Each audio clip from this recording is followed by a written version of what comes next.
এটা কি ধরনের ব্যবহার?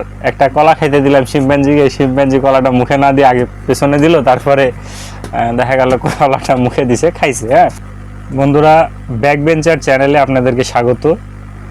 তো আমার এই ব্যাকবেঞ্চার চ্যানেল আসলে খুলছিলাম বা এই চ্যানেলের নাম ব্যাকবেঞ্চার দিছিলাম, কারণ হচ্ছে আমার মতো অনেকে ব্যাকবেঞ্চার, আমার দেখা গেল যাদের সাথে ব্যবসা, আমি আসলে এখন ব্যবসার সাথে জড়িত আছি। তো এই ব্যাকবেঞ্চার চ্যানেলের কারণ হচ্ছে আমরা যাদের সাথে ব্যবসা করি, আমরা দেখা গেল আমাদের মধ্যে বেশিরভাগই যারা আছে তারা ব্যাকবেঞ্চার। তো আমি আজকে আপনাদেরকে একটা গল্প বলবো, যে গল্পটা আমার ব্যবসার লাইফে আমাকে অনেক হেল্প করছে। বা আমি যখন চাকরি করতাম, আমি ওই সময় আমার এক নানার কাছ থেকে শোনা এই গল্প। তো আমার যে নানার কথা বলছি সে কিন্তু অনেক বড় ব্যবসায়িক, হয়তোবা ধারণা দিলে যারা ঢাকায় থাকে বা উত্তরায় থাকে তারা অনেকে চিনবেন। তো গল্পটা শুরু করছি আমি। গল্পটা আমি শুনছিলাম কিন্তু চা খাইতে খাইতে, তো আমি হাতে চাও রাখছি যাতে গল্পের ওই ফিলটা থাকে। আপনারা যারা আমার চ্যানেলে আসছেন বা আমাকে দেখছেন, আজকের এই গল্পটা শোনার অনুরোধ থাকবে আপনার সবার কাছে। আপনারা গল্পটা শুনবেন, যদি ভালো না লাগে তাহলে আর পরবর্তীতে কখনো আসতে হবে না।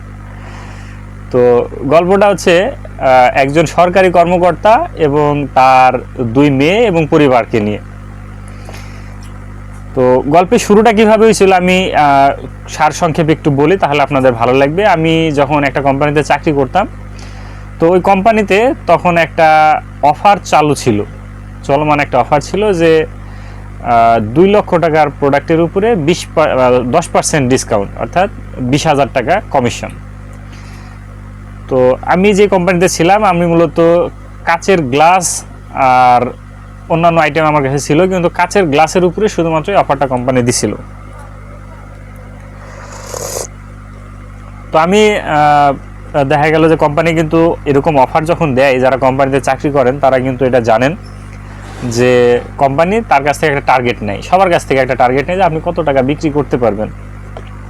তো আমি আমার মার্কেটের একটা দেখা গেল আইডিয়া নিছি, নেওয়ার পরে আমি হিসাব করে দেখলাম যে আমার মার্কেট থেকে আমি প্রায় 5 থেকে 6 লাখ টাকার প্রোডাক্ট বিক্রি করতে পারবো। কিন্তু আমি কোম্পানিকে টার্গেট দিলাম যে আমি 5 লাখ টাকার প্রোডাক্ট কিন্তু বেচতে পারবো।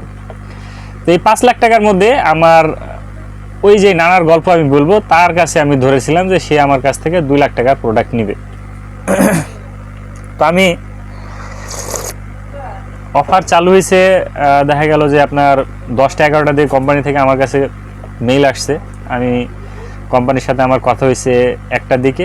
এরপরে আমি লাঞ্চ করে সোজা চলে গেছি নানার দোকানে, কারণ আমার বড় কাস্টমার, তার কাছে আমার 2 লাখ টাকার মাল সেল দিতে হবে, এই একটা আশা।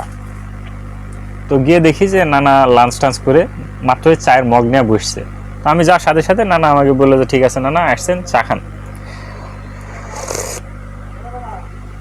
তো নানা আমাকে চা অফার করলো। আমি বললাম আচ্ছা ঠিক আছে, তাহলে চা আনান, একটা আপনার জন্য একটা ভালো খবর আছে, ইনশাল্লাহ 2 নানা নাতিতে আজকে জমবে চায়ের আড্ডা।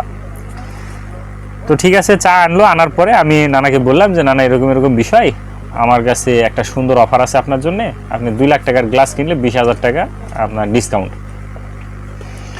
তো নানা আমার এই অফারটা শুনে প্রথমে তো একটু হাসলেন, তারপর আমাকে বললো যে নানা আমি আপনাকে একটা গল্প বলবো, আপনি কিন্তু অফেন্ড হবেন না বা খারাপ কিছু মনে করেন না, আমি জাস্ট একটা গল্প, এখান থেকে আমি একটা শিক্ষা নিছি, তো ইনশাল্লাহ আপনারও একটা ভালো লাগবে। তা ঠিক আছে নানা, শোনান। তো গল্পটা আমি শুরু করছি। একজন সরকারি কর্মকর্তা, তার একটা কিশোরী মেয়ে আর একটা যুবতী মেয়ে। কিশোরী মেয়ের বয়স 11-12 বছর আর যুবতী মেয়ের বয়স 18-19 বছর। তো সরকারি কর্মকর্তা বাবা আসলে বিশেষ কোনো সময় বা ছুটি তেমন পায় না যে মেয়েদের সাথে ঘুরতে বের হবে বা ফ্যামিলির সাথে ঘুরতে বের হবে। তো এক সময় দেখা গেল যে ছুটি মিলছে, সরকারি কর্মকর্তা বাবা 3 দিনের ছুটি পাইছে। তো ছুটি পাওয়ার কারণে তার মেয়েদের একটা শখ বা স্বপ্ন যে বাবার সাথে চিড়িয়াখানা দেখতে যাবে। চিড়িয়াখানায় তারা এর আগেও গেছে, কিন্তু কখনো বাবার সাথে যাওয়া হয়নি, তাই বাবার সাথে যে একটা বাড়তি মজা বা একটা আনন্দ করবে। তো বাবারও শখ যে তার ফ্যামিলির সাথে কখনো ওইভাবে ঘুরতে বের হওয়া হয় না। তো বাবা বলছে আচ্ছা ঠিক আছে, তাহলে রেডি হও, আমরা সবাই একসাথে চিড়িয়াখানা দেখতে যাব, মজা করব খুব। তো চিড়িয়াখানায় যেহেতু যাবে, চিড়িয়াখানা বিভিন্ন পশু আছে, পশুদের দেখা গেল যে খাবার দেওয়ার জন্য তারা কিছু খাবার কিনে নিছে, যেমন আপনার বাদাম কিনে নিছে, কলা কিনে নিছে, এরকম টাইপের খাবার কিনে নিছে চিড়িয়াখানার পশুদের যে টাইপের খাবার দেওয়া যায়। তো খাবার টাবার নিয়ে তারা চিড়িয়াখানায় গেছে, খুব মজা করতেছে, সবাই খুব আনন্দ করছে।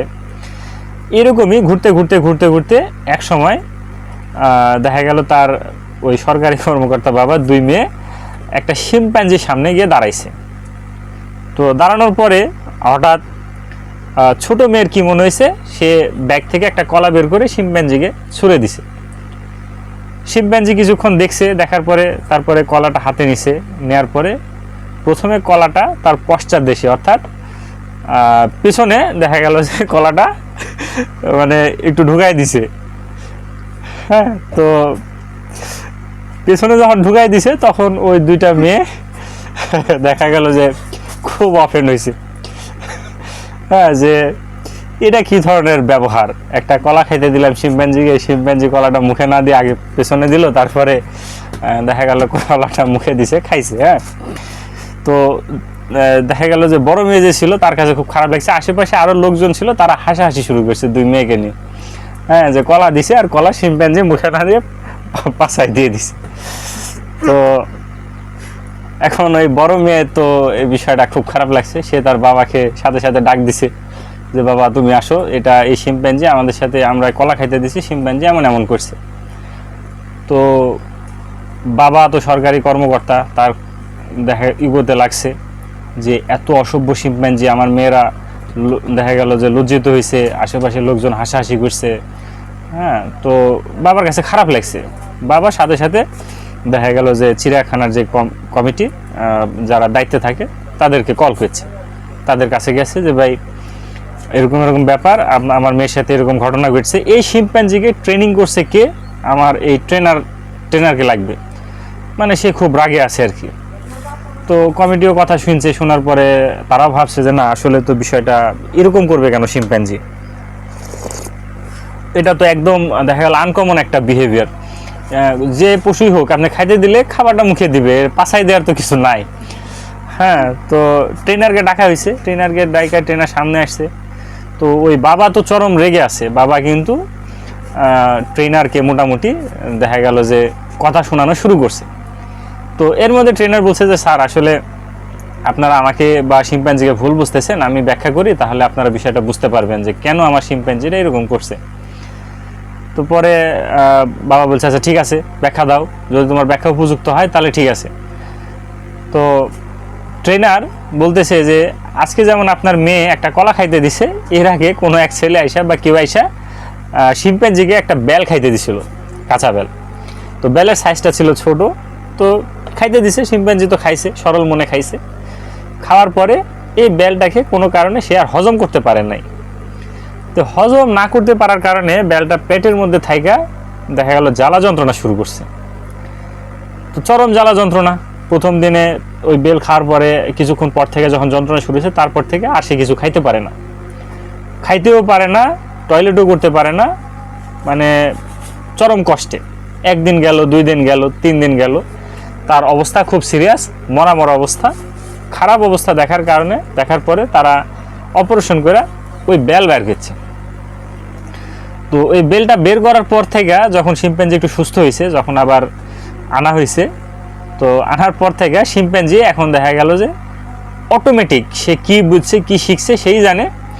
তাকে এখন কেউ কিছু খাইতে দিলে সেটা সাইজ যদি একটু বড় হয়, লম্বা হয় বা গোল হয়, সাইজে বড় হলে সে আগে ওই জিনিসটা পেছনে লাগায়, মাপ নেয় যে জিনিসটা ঠিকঠাক বের হবে কিনা।